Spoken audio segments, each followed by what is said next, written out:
Welcome to the NORRAG podcast, your podcast on global development in education policies and practice. I'm your host, Paul Gerhardt. This episode is number 8, and it features Professor Keith Lewin, a world-renowned expert on education and development. Our interviewer is Alexandra Draxler, Senior Advisor to NORRAG and Associate Editor of the International Journal of Education and Development. Links to both the World Bank webinar and Keith article can be found on the NORRAG website. And I now hand over to Alexandra, who will lead a discussion with Professor Lewin regarding external financing for education. Alexandra? Thank you so much for the introduction, Paul. And thank you, Professor Keith Lewin, for agreeing to share with us a key theme of your recent work. You are Emeritus Professor of International Development and Education at the University of Sussex. You have worked with and mentored contemporary and upcoming development practitioners and academics since the 1970s, both through the university and in collaboration with a wide variety of governmental and intergovernmental organizations. You have unfailingly demonstrated your commitment to international cooperation and social justice. Your most recent analysis on aid and financing, detailed in a July 2020 article in the International Journal of Educational Development, was called Beyond Business as Usual, Aid and Financing Education in Sub-Saharan Africa. This article has attracted wide attention, including at the World Bank, where you recently presented in a webinar to its Education Global Practices Group. We were lucky enough at NORRAG to have you as one of the authors for the NORRAG Special Issue number 5, launched in November 2020, that dealt with tax justice and domestic financing. And you were also a participant in the webinar discussing the issues raised in it. You have long been concerned about the problems with aid dependency on the part of the poorest countries. This message gathers urgency as aid has peaked at the same time as the world has subscribed to the historic international collaboration called the Sustainable Development Goals. Let me quote a blunt assessment you have made repeatedly about the poorest countries in the world. External financing has not generated endogenous development which can finance itself. It has done the opposite. It has prolonged dependence. You have spoken of the need to resist the contribution of aid to recurrent costs. Yet money being fungible, how could that be achieved? Could you elaborate? Yes, thank you, Alexandra, and thank you for the invitation to contribute to this series.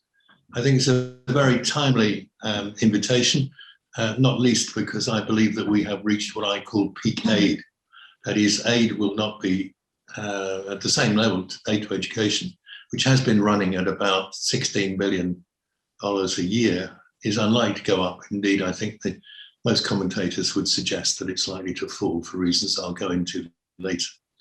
But let me start by responding to that first observation. Of course, I'm not saying that all aid has created dependence, which is impossible to avoid and impossible to escape from. But I am observing that at least 25 countries for 25 years have been aid dependent for their education budgets. That means that decisions about who gets what and how many people have access to what quality of schooling are being made as much outside those countries as inside. I've been in this business for about 50 years now. When I started working on education and development, I really did believe that an astute combination of technical cooperation, investment in capital, and investment particularly in human capital, would generate education systems that looked like the one I had the luxury to attend. I went to a public school, that is a state-funded school, which gave me a good education and formed the basis for my subsequent career. I didn't see why everybody else shouldn't have access to this. But I find myself 50 years later, after more than $500 billion has been spent on aid to education, looking at reports that tell me that not 5 billion is needed, not 10 billion, not 30 billion, but $100 billion a year is needed to finance the gap in recurrent costs between what countries raise in tax and what they would need to spend to achieve the SDGs. Is this true? Well, this talk will penetrate some of the truths and fallacies in that story. Is it a problem? It's a huge problem. The so-called learning crisis is actually a financing crisis in the first level. If you don't have the financing right, you can't have the number of teachers or the motivation of teachers to do a good job of the kind that I was fortunate to experience with those who taught me. In 1968, Phil Coombs wrote a book called The World Education Crisis, in which he described both the financial and human capital aspects of the problems of development in poor countries. Alexandra, I believe, actually typed some of the drafts of the book, so she knows it well. The thing about that book is it could have been written 10 years later. Indeed, Phil did rewrite it about 16 years later, and he said pretty much the same thing with a few different numbers. By the time we got to Jomtien, I had embarked on this business of education and development full time. We did calculations for the Jomtien conference that told us that the cost of education for all, as it then was, would be about an additional 5 billion a year.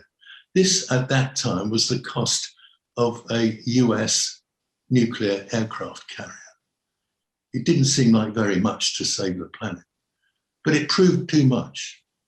But the number kept going up. By the time we reached 2015, the imputed cost now of the gap in recurrent spending between what we have, what governments spend and what they would need to spend is more like 70 billion probably.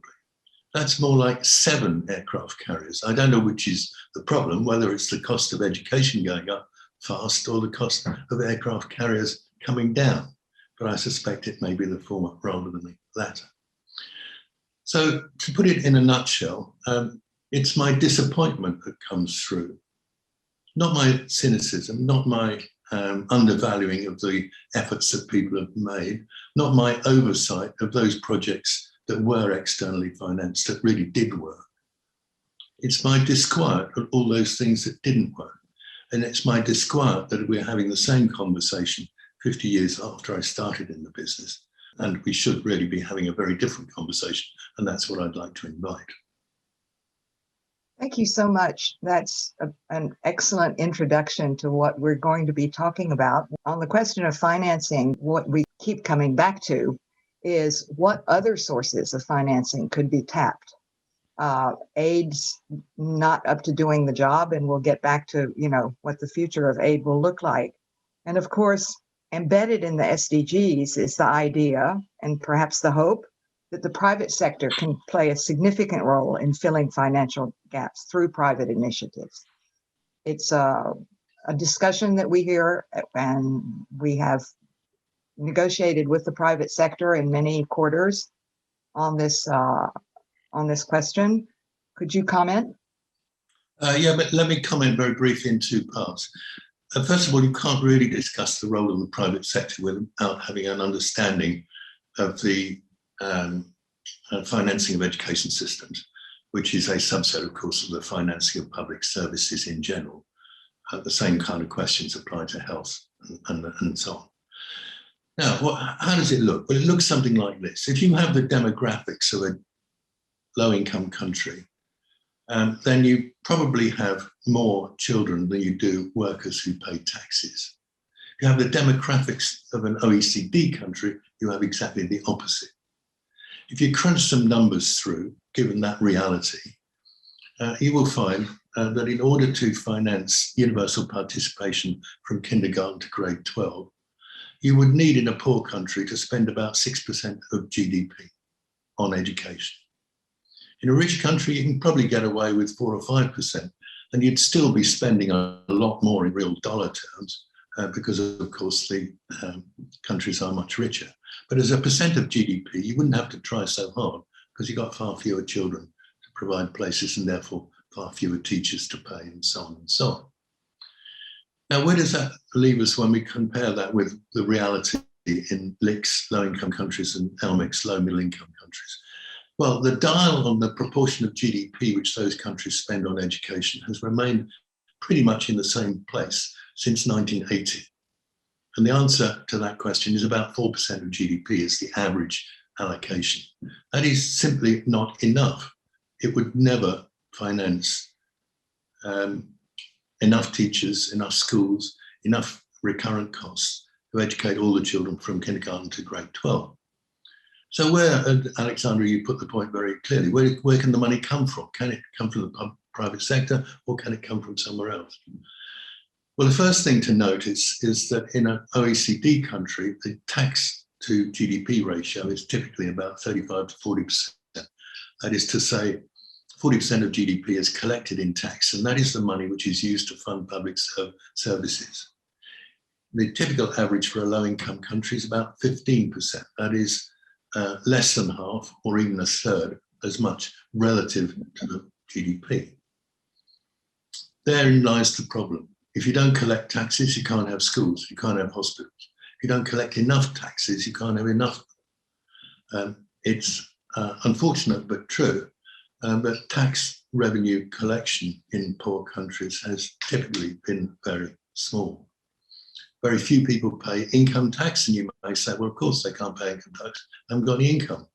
But just as an aside, 20 people in Africa have net assets of over $100 billion. A 5% tax on their assets would be more than all the educational aid to Africa as a whole. So we have to look at the fiscal state aspect of this problem. That is to say, how does a country manage its affairs such that it can actually pay for what it wants? Because as soon as it embarks on a contract with those outside its own political economy, then it's entering into a completely different set of relationships in terms of who decides who gets what, who prioritizes what. Now, where does the private sector lie in all this? The first observation is that there isn't a private sector. There are many private sectors. They verge from multinational organizations that themselves are bigger than countries in economic terms, to schools that are run by individual families, households, which recruit maybe 50 children or even less. Private sector is not actually a sector because it's not organized. There's nobody in charge of it. Economists sometimes like to pretend that somehow markets are in charge of it, but actually markets for schooling are very far from perfect. Indeed, they're so imperfect that it's surprising that people still use that analogy as a method of thinking about and planning school provision. Those markets are classically distorted by time and space and the power that comes with money. Now, that's not to say the private sector can't make a contribution. It does and it can. In a country, an OECD country, true private sector provision in schooling will never be more than about 10% of the total number of children in the population. This is determined by the income distribution of their parents.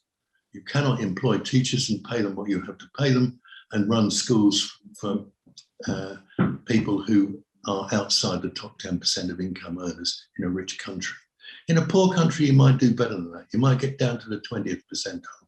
You might, at primary level, even get down to the 40th percentile, but you will never get down to the 80th percentile.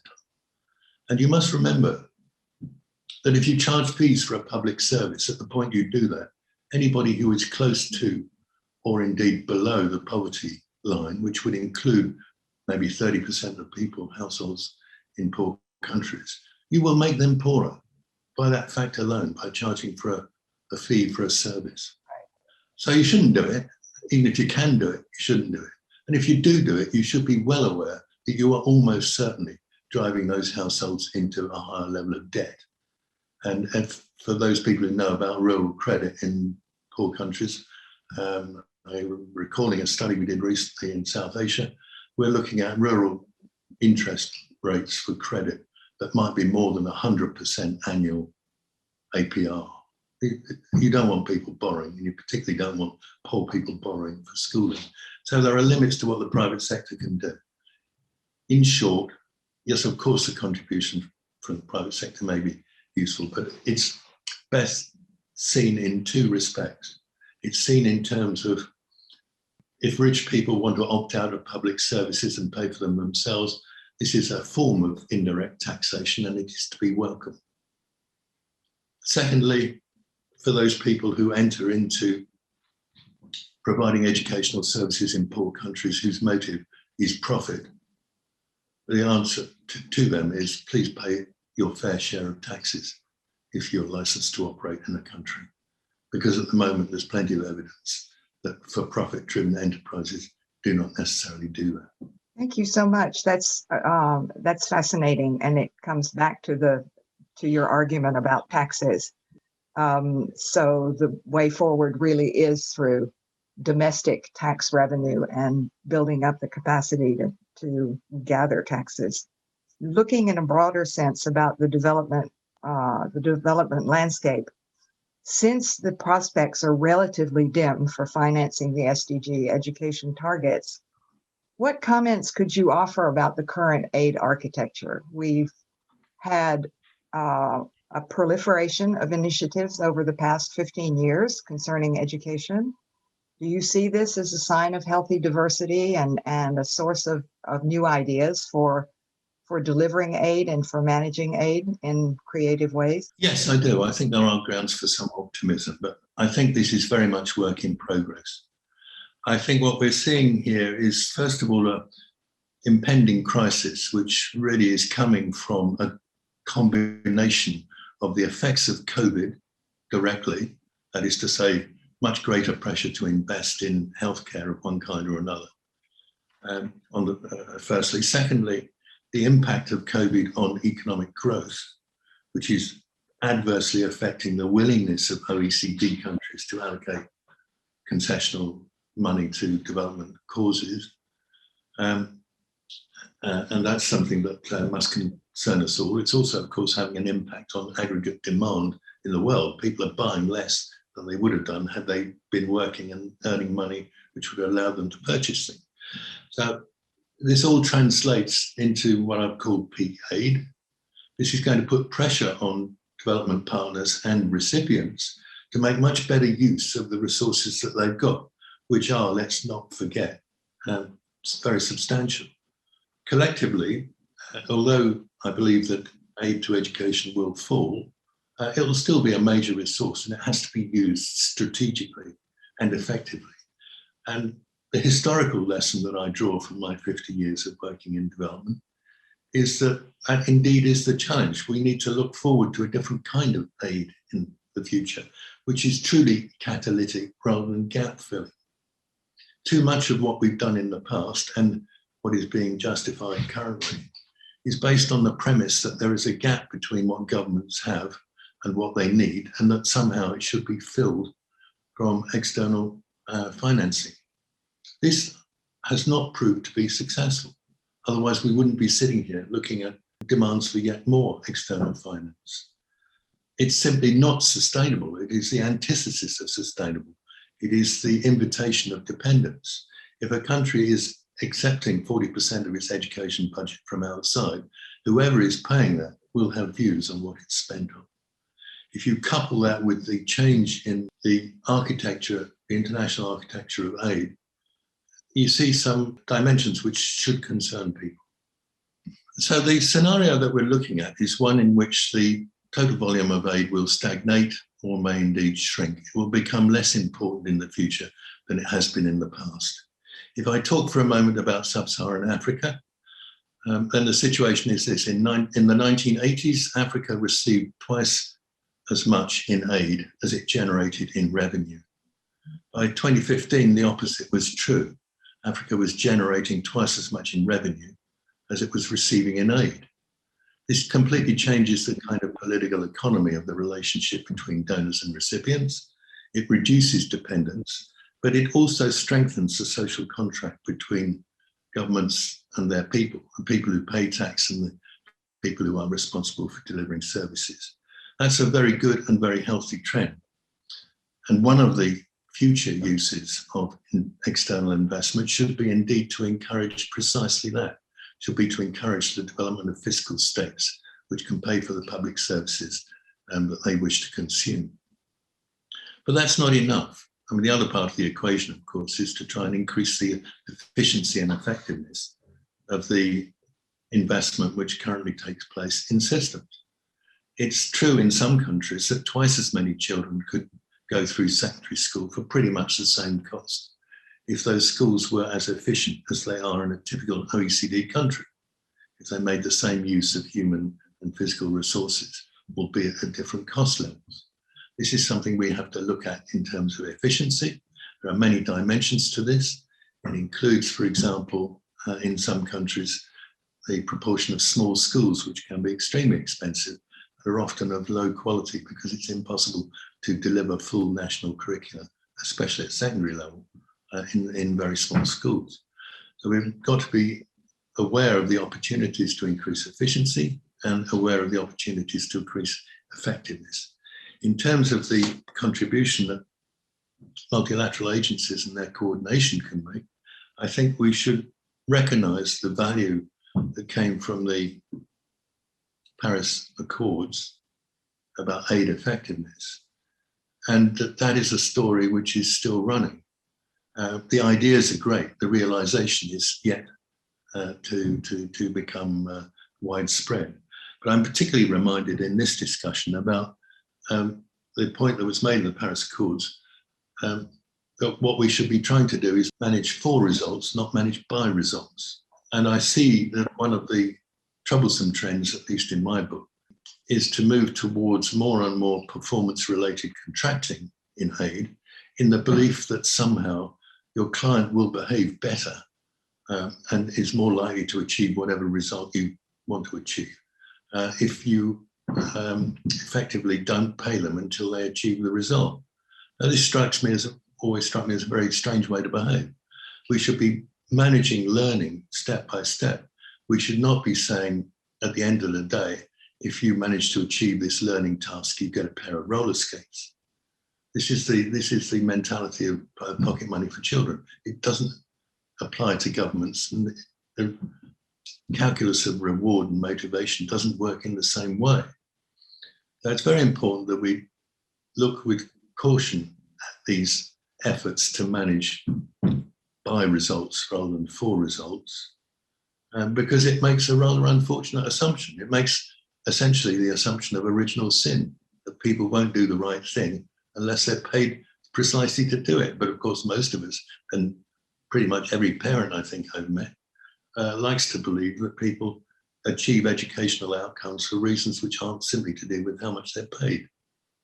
We need to be much cleverer about how we look at implementing the Paris Accords, of which that's just one dimension of several. But I'll return to that if you wish, because there's far more in the Paris Accords which gives food for thought about what should happen rather than what is happening. I'm struck by your use of the word catalytic, because all of us who are in this profession know that from pilot projects to any attempts to go to scale, that there are not that many projects that work that way. So the talk about things being catalytic to spur reform is very, very important. You've also said that the SDGs are a list, and you're not the only person that says that encompasses no theory of change. And we have a bit of a paradox, because many influential observers endorse both the idea that the SDGs are a list more than a plan, and your observation that there's no real theory of change.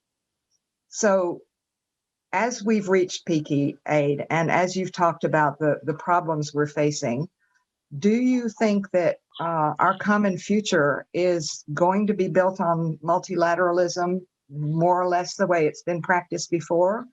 Or is it conceivable that it might change significantly with new donors coming into prominence, in particular China? Very timely question.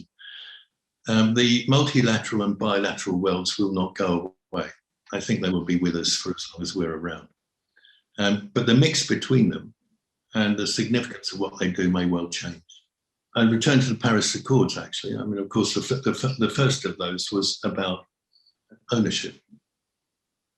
And the question I'd like to put to my colleagues who work in education and development is, have you seen a shift in ownership in the last 20 years in terms of the global agenda for SDG 4, education for all? Because I haven't. In fact, most recently I saw that I think a new financing fund has announced that its goal is to halve the number of children who can't read at an adequate level at the age of 10 in the world. Now, if you set that as a goal for an educational financing fund, you've already excluded about half the countries in the world probably from being eligible for it. Not clear why. It's also not clear how you would actually achieve this goal as a multilateral institution, because you've no capacity to implement anything. All you may be able to do is mobilize money. And if you mobilize money, yes, you could spend it on that. But the question it invites is, why would you? Which is a theory of change question. Because if you can't answer the why do you want to do that? Obviously, it's an intrinsically good thing that every child should read, but it may not be the most important thing. The fact that apparently there are 43 million functionally illiterate adults in the United States does not lead to the conclusion that if you halve the rate of functional literacy amongst 10-year-olds in the United States, you would get the best result you could for the money that you were prepared to allocate. Neither, it has to be said, are you spending money. This is a common delusion of both multilateral and bilateral agencies in the way sometimes they present their contribution. They talk about spending money in order that X million girls will have the opportunity to go to secondary school, for example. No, you're not spending that money. What you should be doing is committing a stream of revenue to equalising the participation of girls and boys in school that goes on forever. If you benefit one generation of girls at the expense of the next, I'm not quite sure what you've done, because you should have started with the proposition that what you were doing was sustainable.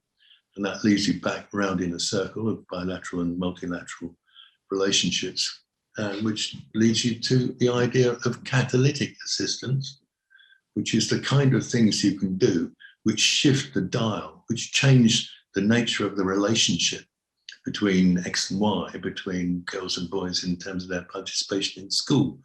That they change that relationship so that forever in the future, the first problem that you've encountered and used to address is one that doesn't keep recurring, doesn't keep coming back. So it seems to me that we need to be looking very carefully, not at running projects that create solutions to problems one-off.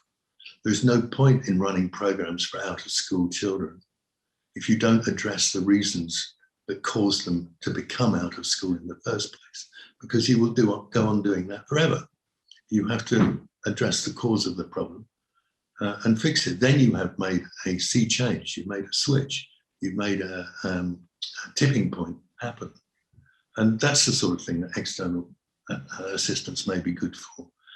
What it's manifestly not good for is recurrent costs, because that means paying teachers' salaries. And surely nobody really thinks that foreigners paying teachers' salaries in poor countries indefinitely is a good idea. It isn't, it's a very bad idea.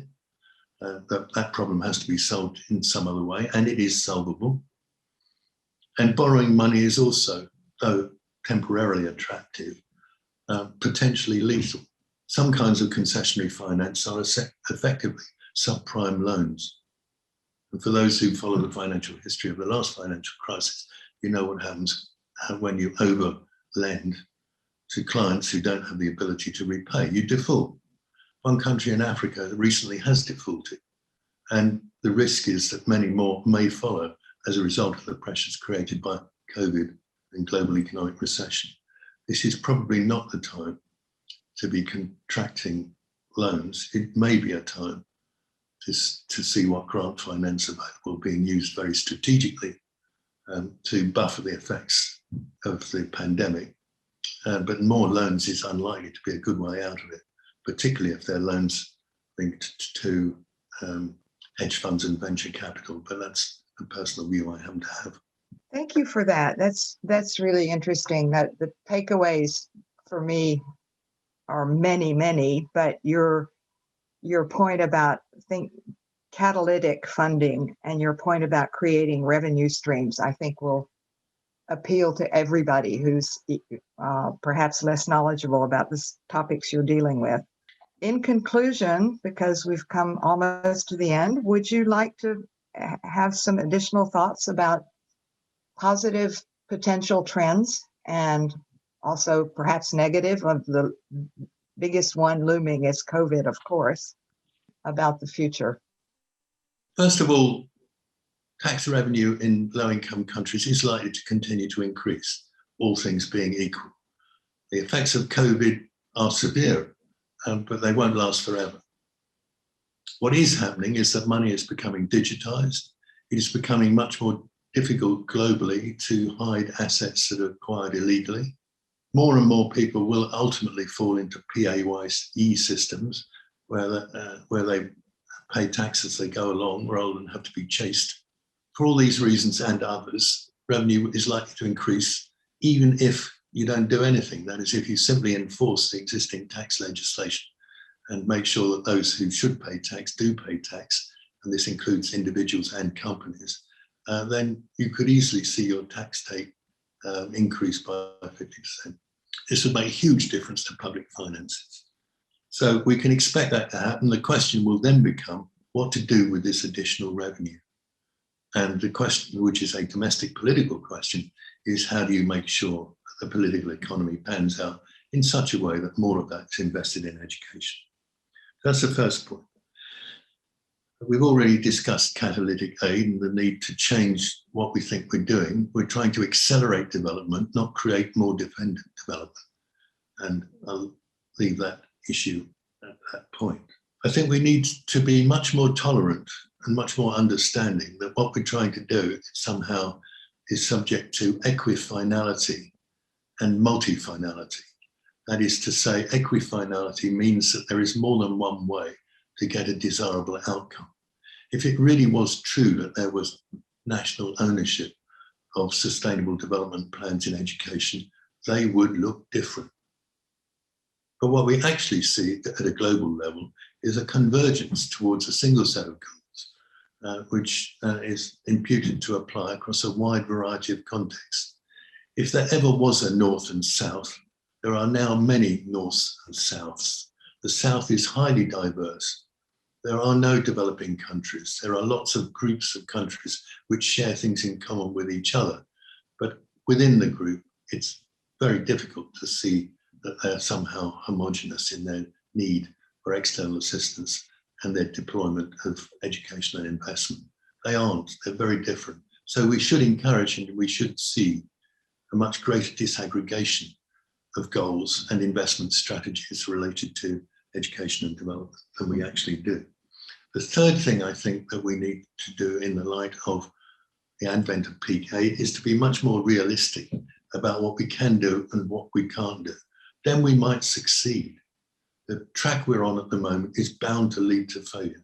That is to say, in 2030, we'll be having a similar discussion about an even larger number of billions of dollars that we need in order to achieve outcomes that we've failed to achieve with the billions of dollars that we've spent. We don't want to be there. We want to look at this problem differently and set goals which are achievable. And those goals, as I've already said, are likely to be different between countries, not the same everywhere.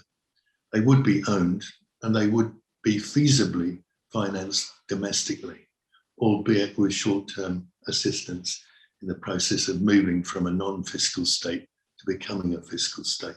That's what we need to do. It is a different approach. It's radically different, but it takes on what I think is the simplest way of putting a challenge. In that 50-year lifetime of my work on education and development, lots of things have happened, not least a man has been placed on the moon. We're a society globally that can do these things, and more countries now are launching satellites and sending missions to Mars. This is a very clever thing to do. But for some reason, we can't get every primary school child in school, and we can't keep them there, nor can we get them through secondary school. The GPE, which is the largest funder of grant aid to education and development in the world, now has 90 members. This appears to mean that 90 countries would benefit from grant aid because they cannot somehow act as fiscal states and finance basic education for all. This is not good enough. We have to return to that question. We have to ask ourselves what our theory of change really is here. We have to ask ourselves how aid of one kind or another, whether it's grants or concessionary loans, can accelerate development without leaving an unacceptable footprint behind of dependence or otherwise.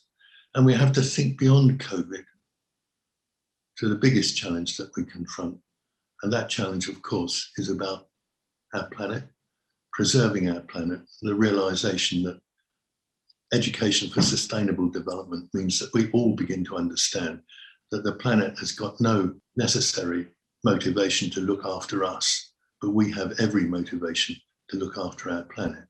Our children have to understand this, the next generation have to value the future over the present, and the aid that we give does have to result in sustainable financing of education systems rather than the development of dependent ones. Thank you so much, Keith. The last takeaway is a very moving one. It's one of hope, and the hope is that we can make aid redundant because of doing some of the things that you've pointed to. Thank you again for taking the time on behalf of NORRAG. My pleasure. Thank you very much, Alexandra, and everybody else involved.